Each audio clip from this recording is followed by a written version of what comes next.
Assalamualaikum warahmatullahi wabarakatuh. Baiklah, bertemu lagi dengan saya di sini Ahmad Tarmini Zakir SPD, guru di SMP Negeri 1 Basa Ampe Baletapan. Pada pertemuan kali ini kita akan melanjutkan materi kita sebelumnya, yaitu tentang IPS kelas 9 semester 1 bab 2, yaitu kita bahas dampak negatif globalisasi. Dampak negatif globalisasi pada pertemuan sebelumnya kita telah membahas, yaitu 3 dari 7 dampak negatif globalisasi, yang itu westernisasi, demoralisasi, kesenjangan sosial dan ekonomi. Baiklah, untuk pertemuan kali ini kita akan membahas kelanjutan dari materi tersebut. Dari 7 kita akan membahas 4 lagi dampak negatif dari globalisasi, yaitu kita bahas tentang kriminalitas, pencemaran lingkungan, kenakalan remaja, dan individualisme yang semakin tinggi. Mudah-mudahan materi kita atau video pembelajaran ini dapat bermanfaat untuk kita semua. Ya, sekarang kita bahas lanjutan materi sebelumnya yang sudah kita bahas minggu kemarin. Kelanjutannya yaitu tentang dampak negatif dari globalisasi. Ya, minggu kemarin masih ingat, ada itu westernisasi, ada itu demoralisasi, ada itu kesenjangan sosial dan ekonomi. Sekarang kita bahas yaitu tentang kriminalitas, pencemaran lingkungan, kenakalan remaja, individualisme yang makin tinggi. Ya, sekarang kita masuk yang keempat, yaitu kriminalitas.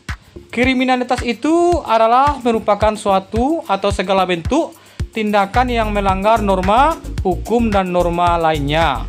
Ya, akibatnya menyebabkan terjadinya berbagai masalah sosial di dalam masyarakat. Apa contohnya? Contoh dari tindakan kriminal itu adalah seperti pembunuhan, mutilasi, pembuangan bayi, penculikan, korupsi, penipuan, dan sebagainya. Jadi, sudah dapat kita pahami ya, berbagai macam perbuatan, berbagai macam tindakan, berbagai macam perbuatan dan tindakan yang dilakukan oleh orang, yang tindakan tersebut merupakan pelanggaran terhadap norma hukum. Pelanggaran terhadap norma hukum, ya, sehingga pelanggaran tersebut menimbulkan berbagai masalah, gejolak, ya, merugikan masyarakat, ya, seperti adanya kita temui korupsi, ya, adanya mafia hukum, ya, adanya perampokan, ya, di masyarakat, ya. Itu semua merupakan sebuah perbuatan yang kita sebut dengan kriminalitas. Jadi sudah kita pahami ya. Jadi kriminalitas itu sudah kita pahami, semuanya perbuatan itu melanggar hukum dan meresahkan masyarakat. Nah, baiklah, ya, dari kriminalitas itu akan kita bahas selanjutnya, yaitu apa faktor penyebab terjadinya kriminalitas. Ya, jadi ada 5 faktor penyebab terjadinya kriminalitas. Ya.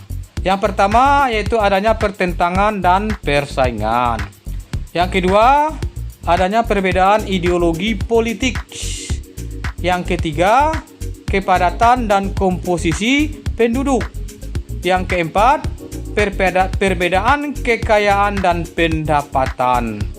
Yang kelima, mentalitas yang labil. Ya. Jadi itu dia 5 faktor penyebab terjadinya kriminalitas. Ya. Dari kelima faktor itu dapat menimbulkan beberapa akibat. Ya. Jadi akibat dari kriminalitas tersebut. Ya. Ada 4 akibat yang ditimbulkan oleh kriminalitas. Ya. Yang pertama tentu merugikan pihak lain, baik secara material maupun imaterial. Jadi merugikan pihak lain baik secara material maupun imaterial. Yang kedua, merugikan masyarakat secara keseluruhan. Jadi masyarakat dirugikan secara keseluruhan akibat tindakan kriminalitas tersebut. Yang ketiga, tentu merugikan negara. Ya, merugikan negara. Ya. Yang keempat, akibat dari kriminalitas itu adalah mengganggu stabilitas keamanan masyarakat. Ya, masyarakat tidak tentram, tidak aman. Ya, terjadi kegaduhan. Itu merupakan salah satu akibat dari kriminalitas. Ya, banyak yang kita rasakan pada saat sekarang ini merupakan akibat dari tindakan kriminalitas. Ya. Selanjutnya kita masuk, apa solusi terhadap kriminalitas tersebut? Ya, apa upaya yang kita lakukan terhadap tindakan kriminalitas tersebut agar dapat menguranginya? Itu ada 4 solusi yang kita lakukan. Yang pertama yaitu sanksi hukum yang tegas tanpa pandang bulu. Yang kedua, tentu adanya peran orang tua dan lembaga pendidikan. Yang ketiga, selektif terhadap budaya asing yang masuk. Ya, budaya asing itu tidak diterima secara keseluruhan, diselektif, disaring. Ya. Yang keempat, menjaga kelestarian nilai dan norma dalam masyarakat. Ya, nilai-nilai dan norma dalam masyarakat itu dilestarikan, ya, agar dapat selalu menjadi pedoman. Yang selanjutnya, yang kelima, kita masuk dampak negatif globalisasi. Yang kelima itu pencemaran lingkungan. Proses globalisasi dari berbagai aspek pembangunan telah membawa perubahan dalam lingkungan alam. Ya. Apalagi pembangunan industri yang begitu pesat, ya, yang tidak dibarengi dengan analisis dampak lingkungan, tentu akan menimbulkan masalah, ya, akan menimbulkan masalah berupa pencemaran lingkungan, ya, dapat berupa pencemaran udara, tanah, air, ya. Jadi bagaimana caranya kita agar pencemaran lingkungan ini dapat berkurang? Tentu ini harus dilakukan secara global, ya. Yaitu usaha dalam melestarikan pencemaran lingkungan itu harus dilakukan secara global. Baik secara administratif, ya, edukatif dan teknologi. Upaya dalam melestarikan pencemaran lingkungan harus dilakukan secara global, ya. Jadi pencemaran lingkungan itu kan terjadi karena proses globalisasi yang begitu cepat, ya. Karena proses pembangunan, ya, pembangunan pabrik, industri, jalan. Tentu itu akan mengakibatkan semuanya itu menimbulkan efek terhadap menurunnya kualitas lingkungan alam. Jadi itulah disebut dengan pencemaran lingkungan. Itu faktor yang kelima. Sekarang kita masuk dampak negatif globalisasi yang keenam, yaitu kenakalan remaja. Apa itu kenakalan remaja? Ya, adalah semua perbuatan anak remaja yang berlawanan dengan ketentuan umum. Ketentuan umum itu di sini berkaitan dengan nilai dan norma yang diakui dalam masyarakat. Ya. Ini ditunjukkan pada orang, ya, binatang, barang yang berbahaya yang meningkatkan bahaya atau kerugian pada pihak lain. Nah, itu dia disebut dengan kenakalan remaja. Perbuatan yang melanggar aturan atau ketertiban umum, ya. Demonstrasi efek, ya. Demonstrasi efek itu adalah yaitu pola hidup berpenampilan, ya, yang tidak sesuai dengan keadaan yang sebenarnya, ya, demi diperolehnya gengsi atau prestise. Pola hidup seolah-olah kaya, maju, modern dan sebagainya. Perbuatan seperti ini disebut dengan perbuatan yang bersifat konsumtif, ya, bermewah-mewahan, ya, pola hidup glamor dan segala macamnya, ya. Jadi akibat dari kenakalan remaja itu ada beberapa hal yang harus kita perhatikan, ya. Itu kita lihat di sini, ya. Penyebab kenakalan remaja itu dapat kita kelompokkan menjadi 2 faktor, ya. Ada 2 faktor penyebab penyebab kenakalan remaja. Ada yang berasal dari luar remaja itu sendiri, dan ada juga yang berasal dari dalam diri remaja tersebut. Nah, jadi Kenakalan suatu remaja itu ada yang bersumber dari luar dirinya dan ada yang bersumber dari dalam dirinya. Nah, itu akan kita bahas satu-satu ya. Baiklah, sekarang kita lihat yang pertama itu faktor intern penyebab kenakalan remaja atau faktor yang berasal dari dalam diri remaja tersebut. Nah, ini seperti yang pertama itu krisis identitas. Gagalnya seorang remaja itu mencapai integritas kedua jati diri. Faktor kepribadian, krisis identitas dalam jati diri, dalam mencari jati diri, ngembang. Maksudnya jati diri remaja itu tidak ditemukan sesuai dengan hal yang sebenarnya. Yang ketiga, faktor status dan peranannya dalam masyarakat, seperti status hukum atau mantan kejahatan merasa terasingkan dalam masyarakat. Itu dari faktor faktor dari dalam diri remaja tersebut. Yang kedua, faktor eksternal penyebab kenakalan remaja. Ya, yang pertama yaitu kondisi lingkungan keluarga yang tidak kondusif. Ya, terjadinya keluarga yang broken home, ya, keluarga yang tidak teratur dan segala macam. Yang kedua, kontak sosial dari masyarakat yang kurang baik, lingkungan masyarakat yang tidak baik. Yang ketiga, kondisi geografis atau kondisi alam fisik, ya. Kondisi geografis atau kondisi tanah yang tidak subur, tandus, menyebabkan remaja itu mencari sendiri untuk memenuhi kebutuhan hidupnya.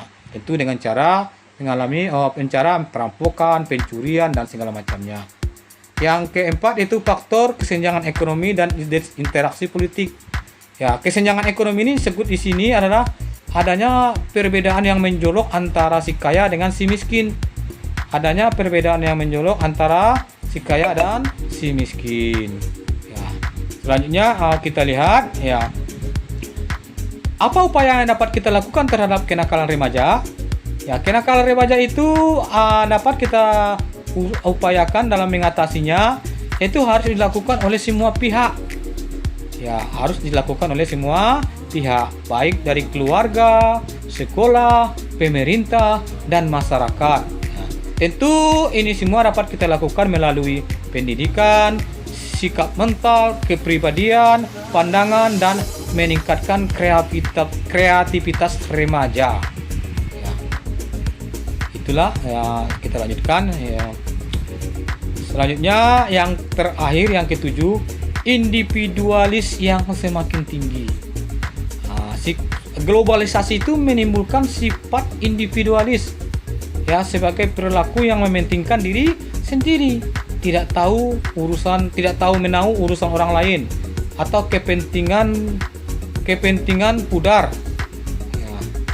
Orang lain, rasa kepedulian terhadap sesama yang mulai pudar, seperti perilaku gotong royong dan tolong menolong yang dulu merupakan ciri khas bangsa yang mulai luntur.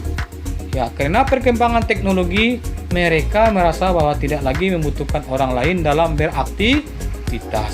Ya.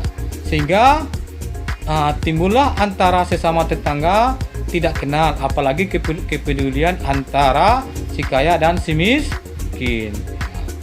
Itu merupakan kita sebut dengan individualis yang semakin tinggi, sifat individualis yang semakin tinggi. Jadi sifat itu merupakan pengaruh dari globalisasi yang bersifat negatif ya. Karena manusia itu sudah merasa dia tidak lagi membutuhkan orang lain ya. Itu banyak kita temukan sekarang di daerah-daerah perkotaan ya. Ya, manusia yang tidak lagi memerlukan orang lain.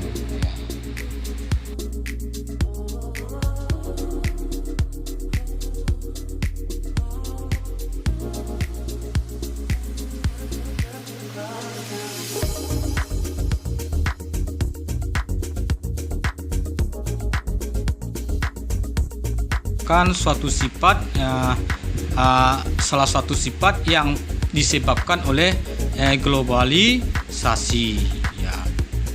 Ini banyak kita temukan di berbagai daerah pada saat sekarang ini, bahkan sudah sampai ke pelosok desa.